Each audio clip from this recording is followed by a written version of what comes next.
अस्सलाम वालेकुम। आरवाके स्पोर्ट्स के साथ मैं Yusuf Khan Lashari. Pakistan super league season 8 में बड़े गैर मुल्की खिलाड़ियों ने इस बार पाकिस्तान सुपर लीग सीज़न 8 की ड्राफ्ट में अपना नाम रजिस्टर कराया है। पाकिस्तान सुपर लीग सीज़न 8 की ड्राफ्ट 15 दिसंबर को कराची में शेड्यूल है, जिसमें टीमें अपनी मुकम्मल स्क्वाड को पिक करेंगी। पाकिस्तान सुपर लीग सीज़न 8 में बड़े गैर मुल्की खिलाड़ियों में जो 6 बड़े गैर मुल्की खिलाड़ी हैं, जिनमें सबसे पहला नाम वो डेविड मिलर का आता है, दूसरा हसरंगा का, तीसरा वो न्यूजीलैंड के जेमी नीशम और चौथा न्यूजीलैंड के ही ओपनिंग बैट्समैन मार्टिन गप्टिल का आता है। पांचवा नाम ऑस्ट्रेलिया के आरन फिंच का आता है, जबकि छठा नाम साउथ अफ्रीका के तबरेज शमसी का आता है। ये 6 बड़े गैर मुल्की खिलाड़ी हैं जो कि पाकिस्तान सुपर लीग सीज़न 8 की ड्राफ्ट में शामिल है। इसके अलावा भी और बहुत बड़े गैर मुल्की खिलाड़ी हैं जो कि पाकिस्तान सुपर लीग सीज़न 8 की ड्राफ्ट में शामिल हैं, लेकिन ये 6 बड़े गैर मुल्की खिलाड़ी हैं जो कि किसी भी टीम की जानिब से पिक किए जा सकते हैं।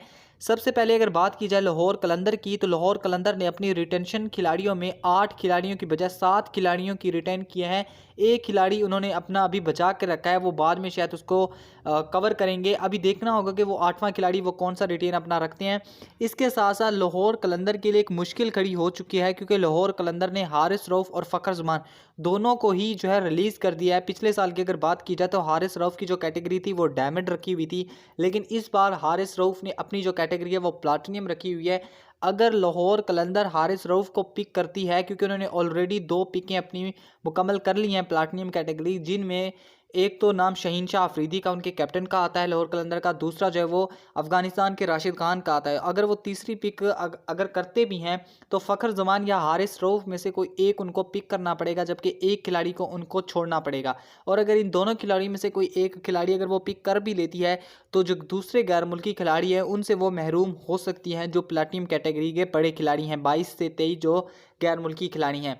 लेकिन अब देखना ये होगा कि लाहौर कलंदर कौन से बड़े खिलाड़ी को पिक कर सकती है, लेकिन ज़्यादा चांस जो लाहौर कलंदर का लग रहा है कि वो हारिस रऊफ के साथ ही जाएंगे, बजाय इसके कि वो फ़खर समान के साथ जाएं या दूसरे बड़े जो गैर मुल्की खिलाड़ी हैं उनके साथ जाएं। हाँ, अलबत्ता ये हो सकता है कि 70% चांस है आरन फिंच के कि वो अपनी ओपनिंग जो उनके बैट्समैन है, क्योंकि फ़खर जमान ने रिलीज़ कर दिया है, तो अब्दुल्ला शफीक ही हैं एक वाहिद उनके बैट्समैन जो कि उनकी प्लेइंग 11 में शामिल होंगे, जो कि उन्होंने रिटेन भी उनको रखा हुआ। तो शायद आरन फिंच जो है वो पिक कर सकते हैं अपने ओपनिंग बैट्समैन के तौर पर। इसके बाद अगर दूसरी बात की जाए कि मार्टिन गप्टिल का नाम भी एक आता है, क्योंकि मार्टिन गप्टिल न्यूजीलैंड के एक जारियाना ओपनिंग बैट्समैन है। तो ये जो मार्टिन गप्टिल हैं ये कराची किंग के हॉट फेवरेट हो सकते हैं, क्योंकि कराची किंग ने बाबर आजम को भी रिलीज़ कर दिया है। उनका ओपनिंग वैसे अगर देखी जाए तो वो तो कंप्लीट है, जहां पर उनके पास हैदर अली भी हैं और इसके साथ साथ शर्जील खान भी है। तो मिडल ऑर्डर में उनके पास मार्टिन गप्टिल एक बेहतरीन ऑप्शन होगा, क्योंकि उनकी जो बॉलिंग लाइनअप है वो कंप्लीट है। वहां उनके पास आमिर भी हैं, इसके बाद उनके पास एक लड़का जो पिछले साल कासिम अकरम स्पिनर के तौर पर खेला था वो भी है, तो इमाद भी है उनके पास। तो ये भी कि वो बॉलिंग की जाने से पहले, बॉलर्स के तरफ जाने से पहले वो बैट्समैन की तरफ जाएं, और मार्टिन गप्टिल उनके लिए एक फेवरेट हॉट चॉइस हो सकती हैं। इसके साथ साथ वो एक और बड़े बैट्समैन जो कि हसरंगा है, ऑलराउंडर है, वो बॉलिंग भी अच्छी कराती है और बैटिंग भी अच्छी कराती है, वो हसरंगा की तरफ भी जा सकते हैं। लेकिन ज़्यादा चांस मार्टिन गप्टिल का है, कि वो पहले भी कराची किंग का हिस्सा रह चुके हैं, तो इस बार कराची किंग ही मार्टिन गप्टिल को वो पिक करे अपनी ड्राफ्ट में। इसके बाद अगर बात की जाए डेविड मिलर की, कि डेविड मिलर को कौन सी बड़ी फ्रेंचाइज पिक कर सकती है, तो डेविड मिलर को इस वक्त 3 बड़ी फ्रेंचाइज पिक करने के मूड में होंगी, जिनमें सबसे पहला नाम कराची किंग का आता है। अगर मार्टिन गप्टिल की जानिब वो कराची किंग नहीं जानती और मार्टिन गप्टिल को अगर कोई पहले पिक कर लेता है और डेविड मिलर वो बाकी रहते हैं, तो मे भी चांस कि कराची किंग के ज़्यादा चांस हैं कि वो डेविड मिलर को पिक कर लें। अगर डेविड मिलर को कराची किंग पिक नहीं करती तो ज़्यादा चांस वो इसके बाद जो दूसरा चांस बनता है वो पिशावर ज़ल्मी का है। पिशावर ज़ल्मी इसको पिक कर सकती है डेविड मिलर को, और इसके साथ साथ डेविड मिलर जो पिशावर ज़ल्मी के लिए पहले भी खेल चुके हैं, वो पिशावर ज़ल्मी की जानिब से दोबारा हमें खेलते हुए नज़र आ सकते हैं। और जो आखिरी टीम है जो कि डेविड मिलर को पिक कर सकती है वो कोयटा ग्लेडिएटर हैं, क्योंकि जैसन रॉय भी उनकी टीम में है, तो मे बी चांस कि उनकी मिडल ऑर्डर में डेविड मिलर एक बेहतरीन चॉइस साबित हो सकते हैं जो कि वो पिक करें।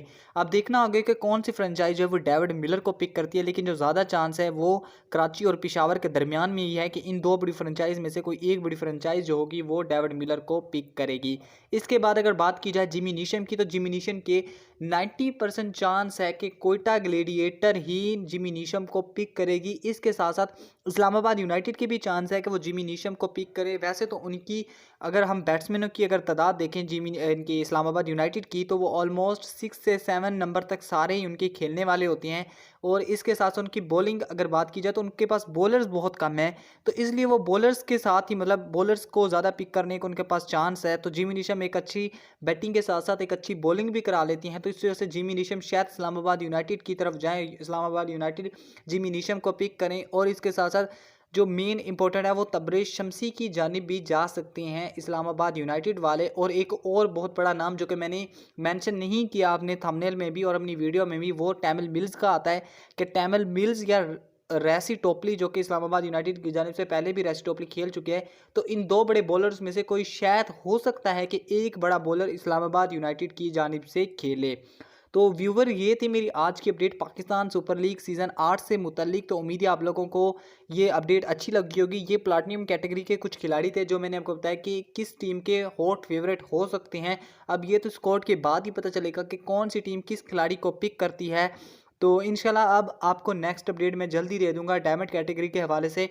तो जो न्यू मेंबर्स हैं उनसे गुजारिश करूंगा कि प्लीज़ मेरे चैनल कर दें सब्सक्राइब, वीडियो कर दें लाइक, कमेंट और शेयर करना मत भूलें।